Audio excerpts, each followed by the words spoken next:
Welcome to UNCAGED, the show that celebrates thought leadership from today's top business leaders. The program provides a voice to amazing executives from around the globe who are shaping the world of business today and mapping the path to the commerce of tomorrow.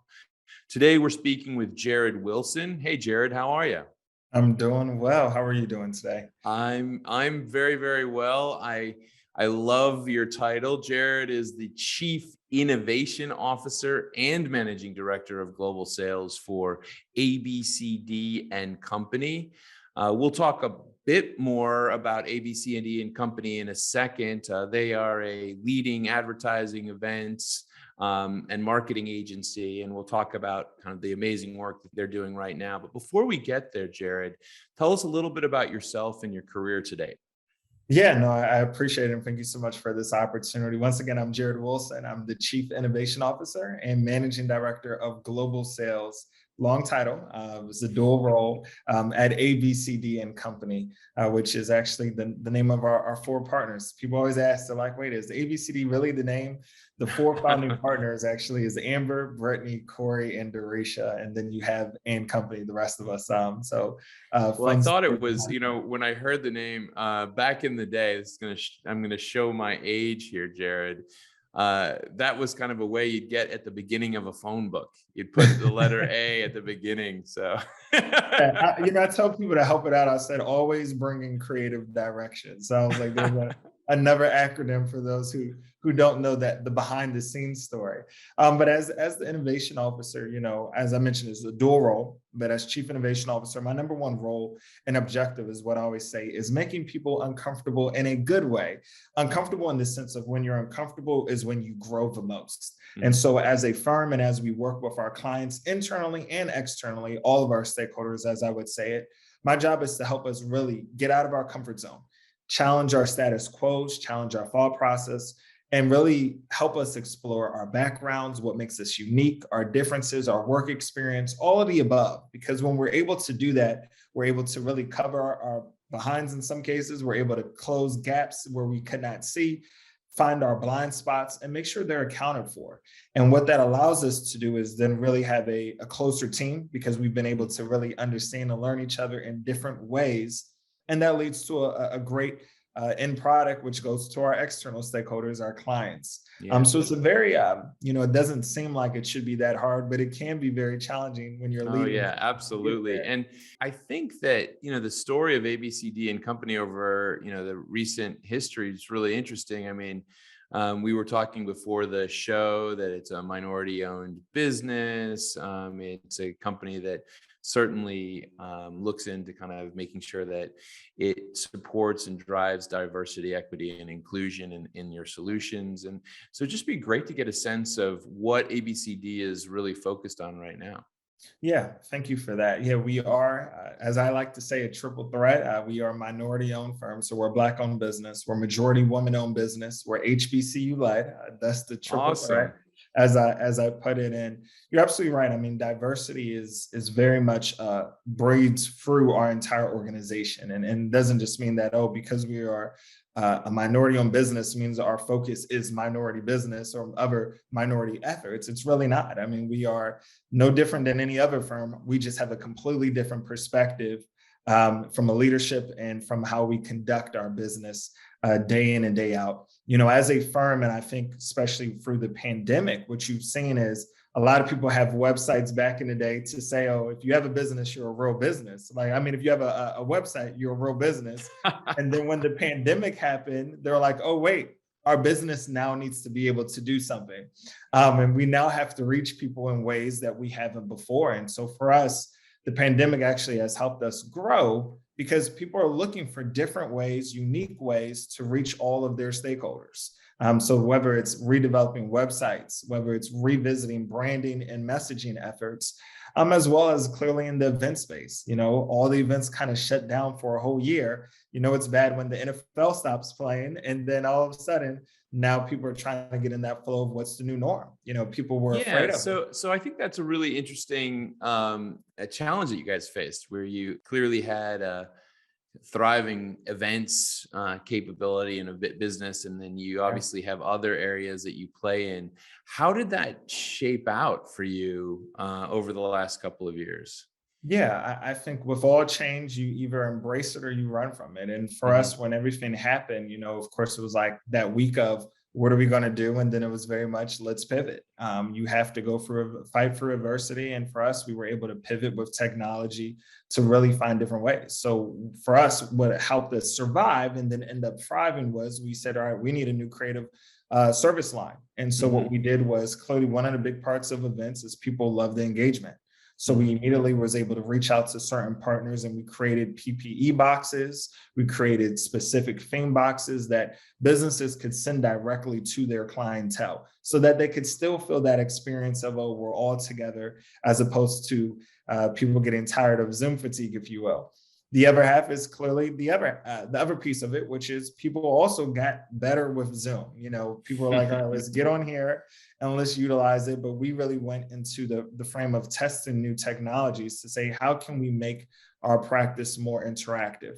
How can we work with firms to do more hybrid events? So that way, not only could they do what they're used to doing, but really engage with more people. And I think similar to the Netflix and Disney's of the world, they saw that, oh, wow, my movies now get more views through regular TV than going to the movie theater. The industry Yeah. has changed. And I think it's the same in the events world. Yeah. No, I think you're right. I've spoken a lot to events businesses, and certainly they're very hopeful that next year offers some type of a semblance of the old days for them. But if it doesn't, they're all trying to make plans for that future, and or I'd say probably should say the new present that we're living through. And so, just to dig a little bit deeper, Jared, you focus on innovation, and I liked what you said up front, where you said, it's your job to make people feel a little bit uncomfortable to really push things forward. Tell me a little bit more about how you go about that. Yeah, that's absolutely, that is the ultimate goal. I mean, with innovation, where it always starts with is, are we asking the right questions, or what is the challenge statement, as we would call it? And so that's really when you're working with clientels or even internally, we're always looking at how we can improve or what's not going. So a simple question could come from I'll just say what we call our regulated industry. So this is an example in the financial services realm, where a firm Mhm. says we want to be able to reach a said target audience. Why aren't they engaging? Or how can we increase sales within this place? So that could be a simple challenge statement. Our job is to then go in and not just analyze, well, here's what the data says and so forth, but what are the underlying outliers that aren't being said in the data? How do Right. we figure those out? And so it becomes a long-winded, if you will, conversation, and going through and having tough debates of why aren't we reaching people? Are we having the right messaging? Has it been how we've responded to certain things that are happening within the communities and so forth? And Yeah. then when it comes to the reach, clearly, a lot of businesses used to doing business with a different target group. Millennials and Gen Z is really the new oncoming market, but they Mm. operate completely different. They're the TikTok users, they're the Instagram followers, and they're very different. They want to do business on the phone. So how Yeah. can we engage with them? How can we be relevant with them and use technology to our advantage, as opposed to trying to get them to follow into a traditional pathway? Yeah, completely. And, obviously the last year has offered up a ton of challenges, both personal and professional, for all of us. And just be curious to see how you and ABCD and company have navigated through that, whether it be working virtually or how you manage and relate to clients and opportunities. Yeah, I think for us, we've done a little bit of everything. So before the pandemic, like most firms, all of our staff was 100% in-house. No one was remote. And of course, after the pandemic, or as it's continuing, we now find a mix, a hybrid, where we have some staff that's 100% virtual. We have some staff that still prefers to come in every day, and we have somewhere in between. So, we've had to really find different ways to engage with our own internal teams to make sure that they still build into that culture that we believe so heavily in. I think from a work standpoint and operations, how we continue to find ways to engage with our clientele is really going back to the most simple of simple things, which is having that human connection. We realize that we don't need to, we need to make sure all of our meetings are done face to face, even via Zoom. So we don't have meetings where you can be off camera because we want to have Ah, that face to face interaction. We want you to see our face. We want you to have that smile and so forth. So we make sure that's a part of it. As well, we make sure we pick up the phone even more. And in some cases, if we're on the phone too much, we'll still go old school and even write handwritten letters to send to folks. And the reason is why is because at the end of the day, you've seen it across time, people love customer experience. And if we can deliver an amazing customer experience internally, that's going to obviously help the business when we're dealing with any of our external stakeholders. what kind of verticals do you guys operate in? What kind of businesses do you work with? Yeah, so I mean, that's the beauty of marketing, advertising, and events is that there's nowhere you really can't go. Mm. But our most utilized, I would say, verticals fall under the realms of associations. We do a lot in our regulated business industry, so that would be higher, I would say, a little bit of higher education, financial services, medical firms, medical pharmaceutical companies. And then I would say, lastly, we do a lot of work when it comes to like nonprofits. Oh, nice. We do have a good portfolio within like Fortune 500 companies, which could be anything from investment firms to, we'll say restaurants. We do a little bit of all of the above. So, I mean, the way that I look at it is our singular focus is really cultivating relationships. Right. And so we do that through marketing and events and advertising. So if you have stakeholders that you're trying to reach and better connect and communicate with, then we are your firm.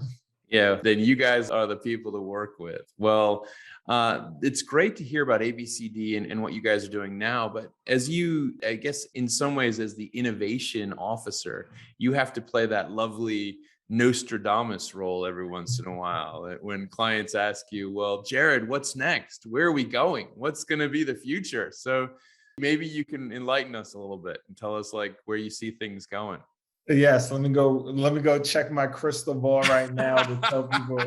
I think tomorrow, baby, depending on where you are, I think day will come again. So I could start there and say that there will be a day tomorrow and there'll be night tonight. No, I think for a firm, I think when we look at it, I think as you see from an industry standpoint, company-wide, it doesn't matter where you are, what's becoming more prevalent now than ever is the time for relationships. When I look at, and I'll speak from a leadership standpoint, a culture standpoint, it doesn't matter what type of firm you have to invest in people. I think one of the biggest lessons we learned, even more importantly, myself has learned through this entire pandemic, is that people are more important than process. And so I think a lot of firms think at this time, all right, we need to tighten the processes. We need to tighten how we do things from an efficiency standpoint. We need to tighten the reins on this to make sure nothing falls through the cracks. That's great. But at the end of the day, you're working with individuals. And what we have found time and time again is that when you put people first, treat them with respect, you're listening to them, you're hearing them, you're seeing the challenges they're dealing with a lot of people still working remotely.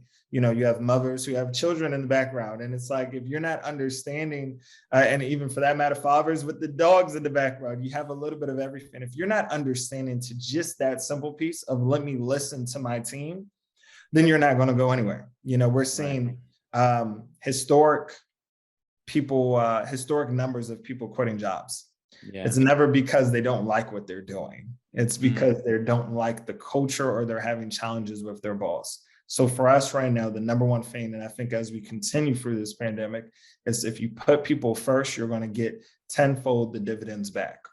That is such great advice, Jared. I think about all of the topics and conversations we've had about innovation, and certainly I think a lot of people lean in on technology, but to actually flip it on its head, which you've just done, is really thoughtful. I couldn't agree with you more.